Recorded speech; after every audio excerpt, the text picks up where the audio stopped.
Hi friends, welcome back to Kongu Adukkalai. இன்றைக்கி நம்ம Thursday vlog தாங்க பார்க்க போகிறோம். இன்றைக்கி லஞ்ச் பாக்ஸ்க்கு என் பொண்ணுக்கு நான் கார்லிக் வெஜ் ஃப்ரைட் ரைஸ் தான் பண்ணி கொடுத்தேன். அதுக்கு 1 கப் பாஸ்மதி அரிசி எடுத்துகிட்டு 2-3 தடவை நல்லா கழிஞ்சு எடுத்துக்கிறேன். அப்புறம் ஒரு பேனில் நல்லா தண்ணி கொதிச்சு வந்ததுக்கப்புறமா கொஞ்சமாக உப்பு, கொஞ்சமாக எண்ணெய் சேர்த்துக்கிறோம். அப்போ தான் நம்மளுக்கு கிடைக்கிற சாப்பாடு உதிரி உதிரியாக கிடைக்கும். அதுக்கப்புறம் நம்ம கழிஞ்சு 1/2 மணி நேரம் ஊற வச்ச அரிசியை தண்ணியை வடிச்சிட்டு இதில் சேர்த்துக்கோங்க. அப்புறம் இது பார்த்திங்கன்னா நம்மளுக்கு 15 நிமிஷத்தில் 3/4 பாகம் வெந்து வந்துடும். அதையே நீங்கள் தண்ணியை வடித்து எடுத்து வச்சுக்கோங்க. அந்த சூட்லேயே அது நம்மளுக்கு இனி கொஞ்சம் வெந்து கிடச்சிடும். இன்றைக்கி நான் இந்த ஃப்ரைட் ரைஸ்க்கு கேரட், பீன்ஸ், கேப்சிகம், வெங்காயம், பூண்டு இது எல்லாத்தையும் பொடி பொடியாக நறுக்கி எடுத்து வச்சுக்கிட்டேன். ஒரு பேனில் எண்ணெய் கொஞ்சம் சேர்த்துட்டு அதில் நீங்கள் வெங்காயத்தையும் பூண்டையும் சேர்த்து நல்லா வதக்கி எடுத்துக்கோங்க.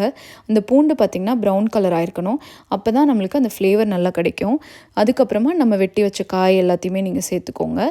அதில் நீங்கள் நல்லா அந்த எண்ணெயிலேயே வதக்கணும். தண்ணி எதுவுமே சேர்த்துடாதீங்க. அந்த க்ரன்ச்சினஸ் இருந்தால் தான் இந்த ஃப்ரைட் ரைஸ் நல்லாயிருக்கும். அதுக்கு தண்ணி சேர்த்தாம தான் நம்ம வதக்கணும். அதுக்கப்புறமா நீங்கள் தேவைக்கேற்ப உப்பு சேர்த்துக்கோங்க இந்த காயிலேயே. அப்புறம் காரத்துக்கேற்ப பெப்பரும் சேர்த்து நல்லா வதக்கி எடுத்துக்கோங்க. இன்றைக்கி பார்த்திங்கன்னா நான் கெச்சப் ஒரு 1/2 டீஸ்பூன் எடுத்திருக்கேன். அது ஆப்ஷனல் தான். அது இல்லாமல் கூட இந்த ஃப்ரைட் ரைஸ் நல்லாயிருக்கும். வேணும்னா அது நீங்கள் சேர்த்துக்கலாம்.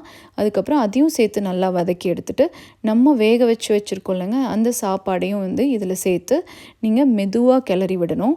இப்போ நம்ம ரொம்ப போட்டு அழுத்தினோன்னா அந்த அரிசி உடஞ்சிடும். இப்போ பாருங்கள், நம்மளுக்கு சூப்பரான ஃப்ரைட் ரைஸ் ரெடி.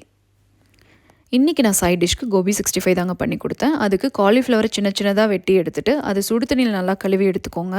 அப்புறமா அதில் தேவைக்கேற்ப உப்பு, மிளகாய்த்தூள் சேர்த்துட்டு கலருக்காக காஷ்மீரி சில்லி கொஞ்சமாக சேர்த்துட்டு கடலை மாவு கொஞ்சம், கார்ன்ஃப்ளவர் மாவு கொஞ்சம், இஞ்சி பூண்டு விழுது, அதுக்கப்புறமா நம்ம லெமன் ஜூஸ் ஒரு 1/2 மூடி சேர்த்துட்டு நல்லா பிசைஞ்சு 15 நிமிஷம் ஊற வச்சுடுங்க.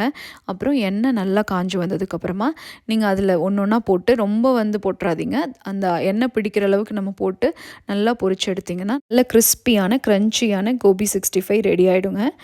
அப்புறம் இன்றைக்கி லஞ்ச் பாக்ஸில் நான் கொஞ்சமாக ஃப்ரைட் ரைஸ் வச்சுக்க போகிறேன். அது கூட நம்ம பொரிச்சு எடுத்துக்கிட்டு அந்த கோபி 65 கொஞ்சமாக எடுத்துக்கிறேங்க. இன்றைக்கி லஞ்ச் பாக்ஸில் கொடுக்குற ஃப்ரூட் பார்த்திங்கன்னா நான் கிரேப்ஸ் தான் கொடுக்க போகிறேன் இன்றைக்கி. அதுக்கப்புறம் இன்றைக்கி லஞ்ச் பாக்ஸில் அவ்வளோதாங்க. மார்னிங் பிரேக்குக்கு அவங்களுக்கு எதாவது ஃப்ரூட்ஸு அந்த மாதிரி சாப்பிட்லாம். ஸோ அதுக்கு பார்த்திங்கன்னா நான் இன்றைக்கி ஒரு ஆரஞ்சு கொடுத்துருக்கேன். அப்புறம் சீஸ் ஸ்டிக்ஸ் கொடுத்துருக்கேன். இது இதர் மார்னிங் பிரேக்கில் எடுத்துக்குவா, இல்லாட்டி லஞ்சில் எடுத்துக்குவா. அப்புறம் அவளுக்கு காலையில் பிரேக்ஃபாஸ்ட் பார்த்திங்கன்னா கம்பு தோசையும் தக்காளி குழம்பும் தாங்க கொடுத்துருந்தேன். இந்த தக்காளி குழம்பு அரைச்சி செய்கிறது. இதில் பார்த்திங்கன்னா நான் தேங்காய்க்கு பதிலாக முந்திரி தான் சேர்த்து அரைச்சி செஞ்சுருந்தேங்க. அப்புறம் இன்றைக்கி கிளைமேட் பாருங்கள், ரொம்ப நல்லாயிருக்கு. ஆனால் நம்மளால் வெளியே போக முடியாது, ஏன்னா ரொம்ப மழை இன்றைக்கிங்க. இன்னும் ஸ்கூல் கிளம்புனதுக்கப்புறமாங்க நான் மரவள்ளிக்கிழங்கு அடை தோசை இன்றைக்கி நைட்டு பண்ணலான்ட்டு நான் பருப்பெல்லாம் கொஞ்சம் ஊற வச்சுருந்தேன். இதோட ரெசிபி பார்த்திங்கன்னா நம்மளோட ஷார்ட்ஸில் இருக்கும். அந்த லிங்க்கை நான் டிஸ்கிரிப்ஷனில் ஷேர் பண்ணுறேன். நீங்கள் வேணால் செக் பண்ணி பாருங்கள். ஸோ அந்த மாவை நான் அரைச்சி எடுத்து வச்சுட்டு வந்துட்டேன். பார்த்திங்கன்னா இன்றைக்கி கொஞ்சம் வெளியே போக வேண்டிய வேலை இருந்தனால நான் கிளம்பிட்டேங்க. பையனை வீட்டில் தான் விட்டுட்டு வந்தேன் அவர்கிட்ட. ஸோ ரொம்ப அழுதுட்டான் என் கூட வர முடியலன்ட்டு. யூஸ்வலாக என் கூட வந்துடுவான். இன்றைக்கி ரொம்ப மழை இருக்கனால என்னாலையும் கூட்டிகிட்டு வர முடியல. பாவமாக இருந்தது பார்க்கவே. சரி என்ன பண்ணுறதுங்க, மழை ரொம்ப வந்துச்சு இன்றைக்கி. அதனால தான் கொஞ்சம் வேலை இருந்தது, அதெல்லாம் முடிச்சுட்டு நான் இங்கே க்ராசரி ஷாப்புக்கு தான் வந்த பால்லாம் கொஞ்சம் வாங்கணுன்னு. சரி நாளைக்கு வெள்ளிக்கிழமைங்கிறனால சரி நம்ம கொஞ்சம் பூவெல்லாம் வாங்கலான்ட்டு தாங்க பார்த்தேன். ரொம்ப அழகாக இருந்தது சாமந்தியெல்லாம். ஸோ அதுவும் வாங்கிட்டு அதுக்கப்புறம் கொஞ்சம் அவரைக்காவோட ஃபேமிலி சேர்ந்தவங்க இவங்களையும் நான் வாங்கிட்டு வந்தேங்க. சரி மத்தியானத்துக்கு பொரியல் பண்ணிக்கலாம், வெறும் குழம்பு தான் இன்றைக்கி வச்சேன். அதனால் சரி பொரியல் பண்ணிக்கலான்ட்டு வாங்கிட்டு வந்தேன். ஸோ அது நல்லா பொடி பொடியாக நறுக்கி எடுத்துகிட்டு, இன்றைக்கி நாங்கள் எப்போவுமே பொரியல் சேர்த்தோன்னா ரொம்ப நிறையா வெங்காயம் போடுவோங்க. ஏன்னா என் பையனுக்கு வெங்காயம் ரொம்ப பிடிக்கும். அதுவும் இந்த நீளமாக வெட்டி போட்டோன்னா அது தனியாக எடுத்து சாப்பிடுவார். ஸோ அதனால் ஒரு 2 வெங்காயம் போட்டு அது நல்லா நீளமாக கட் பண்ணி எடுத்துக்கிட்டேன். நீங்கள் உங்களுக்கு வேணுன்னா அதை நீங்கள் பொடி பொடியாகவும் கட் பண்ணி எடுத்துக்கலாம். அப்புறமா ஒரு பேனில் பார்த்திங்கன்னா நான் கொஞ்சமாக தேங்காய் எண்ணெய் எடுத்துக்கிறேன். அதில் கொஞ்சமாக கடுகு, சீரகம், அப்புறம் கடலைப்பருப்பு சேர்த்துட்டுங்க. அதை நல்லா கடுகு பொரிஞ்சு வந்ததுக்கப்புறமா நம்ம வெட்டி வச்சுருக்கோம் இல்லைங்க, அந்த வெங்காயமும் அப்புறமா நம்மளுக்கு காரத்துக்கேற்ப மிளகாய் சேர்த்துக்கோங்க. அதுக்கப்புறம் கருவேப்பிலையும் சேர்த்துக்கிட்டேன். நாங்கள் எப்போவுமே பொரியலுக்கு தேங்காய் எண்ணெய் தாங்க சேர்த்துக்குவோம். பொரியல், பருப்பு, அப்புறம் கீரை கடையிறது இதுக்கு எல்லாமே தேங்காய் எண்ணெய் தான் சேர்த்துக்குவோம். அது சேர்த்து பாருங்கள், ரொம்ப டேஸ்ட்டாக இருக்கும். அதுக்கப்புறமா நம்ம வெட்டி வச்சு அந்த அவரைக்காவையும் சேர்த்திக்கிறோங்க. சேர்த்திட்டு இது நல்லா நீங்கள் கிளறி விட்டுடுங்க. கொஞ்சம் நல்லா கிளறி விட்டதுக்கப்புறமா நம்ம தேவைக்கேற்ப மஞ்சள் போட்டுட்டு அதுக்கப்புறமா உப்பும் தேவைக்கேற்ப போட்டுட்டு காரத்துக்கு மிளகாய்த்தூளும் நம்ம தேவைக்கேற்ப சேர்த்துட்டு மறுபடியும் நல்லா அதை நீங்கள் கிளறி விட்டுக்கணும். கிளறி விட்டுட்டு நம்ம வந்து இது தண்ணி விடாது இந்த காய், அதனால் நான் இன்றைக்கி ஒரு 1/4 டம்ளர் தண்ணி சேர்த்துட்டு அப்புறம் இதை மூடி போட்டு நல்லா வந்துட்டு வேகறக்கு விட்டுறணும். இந்த வெந்ததுக்கப்புறம் நீங்கள் என்ன பண்ணுவீங்கன்னா நடுவில் ஒரு 2-3 தடவை திறந்து ஒரு கிளறு மட்டும் கிளறி விட்டுருங்க, அடி பிடிக்காமல் இருக்கிறதுக்கு. அவ்வளோதாங்க. நம்ம காய் வந்து நல்லா வெந்துருச்சு. அதனால் என் பையனுக்கு வந்து தேங்காய் போடுறதுக்கு முன்னாடி கொஞ்சமாக எடுத்து வச்சுக்கிட்டேன். அவனுக்கு தேங்காய் சேர்றது இல்லைங்க, எண்ணெயாக சேருது. ஆனால் தேங்காவாக சேர்த்தா கொஞ்சம் வாந்தி எடுக்கிற மாதிரி பண்ணுவான். அதனால் தேங்காய் அவனுக்கு கொடுக்கறதில்ல இப்போது. ஸோ எங்களுக்கு தான் தேங்காய் சேர்த்துருக்கோம். தேங்காய் பூ வந்து நான் வந்து மிக்சியில் தான் அரைச்சி எடுத்துக்குவேன். பாருங்கள், சூப்பரான பொரியலும் ரெடி ஆகிடுச்சு. இப்போ நீங்கள் இன்றைக்கி லஞ்சுக்கு பார்த்தீங்கன்னா கொஞ்சமாக நாங்கள் வந்து ப்ரௌன் ரைஸ் எடுத்துக்கிறோம். அதுக்கப்புறம் அது கூட நீங்கள் வந்து நான் இன்றைக்கி தக்காளி குழம்பு தான் அரைச்சி வச்சுருந்தேன். ஸோ அந்த தக்காளி குழம்பும் கொஞ்சமாக எடுத்துக்கிட்டு அப்புறம் இந்த பொரியல் வந்து கொஞ்சம் நிறையாவே எடுத்துக்குவோம். ஸோ இந்த அவரைக்காய் பொரியல் ரொம்ப டேஸ்ட்டாக இருந்ததுங்க. ட்ரை பண்ணி பாருங்கள் இதை. ஸோ அது கூட கொஞ்சமாக இந்த அப்பளம், இது பார்த்திங்கன்னா நம்ம மைக்ரோவேவில் பண்ணுற அப்பளம். ஸோ 1 மினிட்ல இது பண்ணலாம்.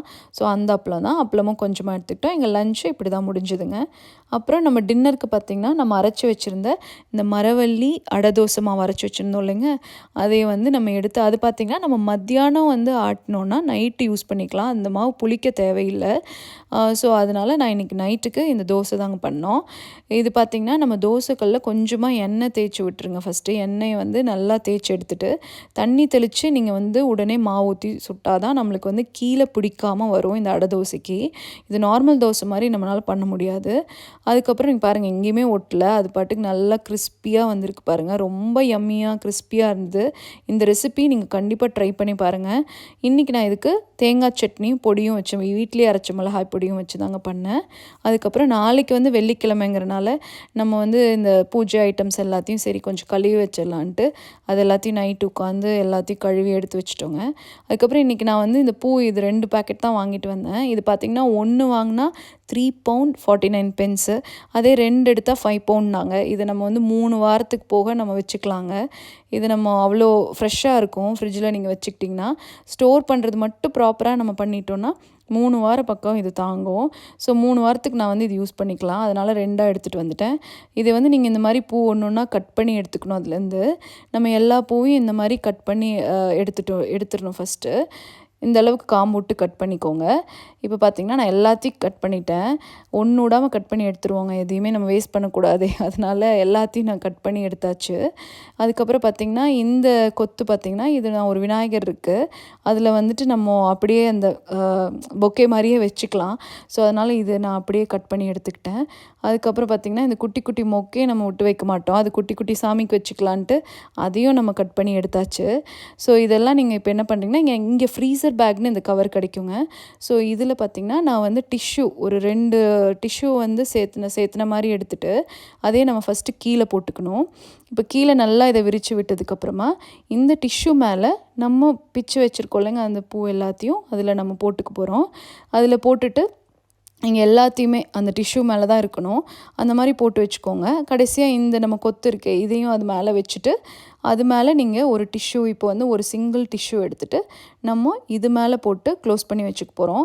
கொஞ்சம் பூ வந்து இந்த டிஷ்யூ விட்டு வெளியே தான் இருக்குது, ஏன்னா நான் நாளைக்கே யூஸ் பண்ண போகிறேன், அதனால் அது ப்ராப்ளம் இல்லை. இப்போ நீங்கள் வந்து இன்னி ஒரு 2-3 நாள் கழிச்சு யூஸ் பண்ணுறீங்கன்னா டிஷ்யூ வந்து இன்னி ஒரு 2 எடுத்துகிட்டு இப்படி ப்ளஸ் மாதிரி க்ராஸாக போட்டு நீங்கள் போட்டுக்கோங்க. ஸோ அப்போ அந்த தண்ணி வந்து அந்த டிஷ்யூ இழுத்துக்கும் ஃப்ரிட்ஜில் வைக்கிறப்போ. ஸோ இந்த மாதிரி நீங்கள் உள்ளே கட்டி வச்சிட்டிங்கன்னா 3 வாரம் தாங்கும். இந்த பால் தாங்க நான் என் பையனுக்கு கொடுப்பேன். இது சாய்பீன்லானதுங்க, இதுலேயே ஆடட் கால்சியம் விட்டமின் எல்லாம் இருக்குங்க. இது நல்லா திக் அண்ட் க்ரீமியாகவும் இருக்கும். அதுக்கப்புறம் இது லாங் லாஸ்டிங் மில்க், அதனால் நம்ம ரூம் டெம்பரேச்சர்லேயே வச்சுக்கலாம். ஆனால் ஒரு தடவை ஓப்பன் பண்ணிட்டிங்கன்னா அதை நம்ம ஃப்ரிட்ஜில் வச்சு தாங்க யூஸ் பண்ண முடியும். அப்புறம் கடைசியாக நான் கிச்சன் கவுண்டர் டாப் எல்லாமே க்ளீன் பண்ணி முடிச்சாச்சுங்க. இன்றைக்கி என்னோட டே எப்படி தாங்க போச்சு, உங்களோட டேவும் இன்றைக்கி நல்லபடியாக இருந்திருக்கும்னு நினைக்கிறேன். ஸோ இந்த வீடியோ உங்களுக்கு பிடிச்சிருந்தனா என் சேனலை லைக் பண்ணுங்கள், ஷேர் பண்ணுங்கள், சப்ஸ்கிரைப் பண்ணுங்கள், பெல் பட்டன் கிளிக் பண்ணி வச்சுக்கோங்க. ஸோ நெக்ஸ்ட் வீடியோ வந்தால் உங்களுக்கு அப்டேட் வரும். Thank you.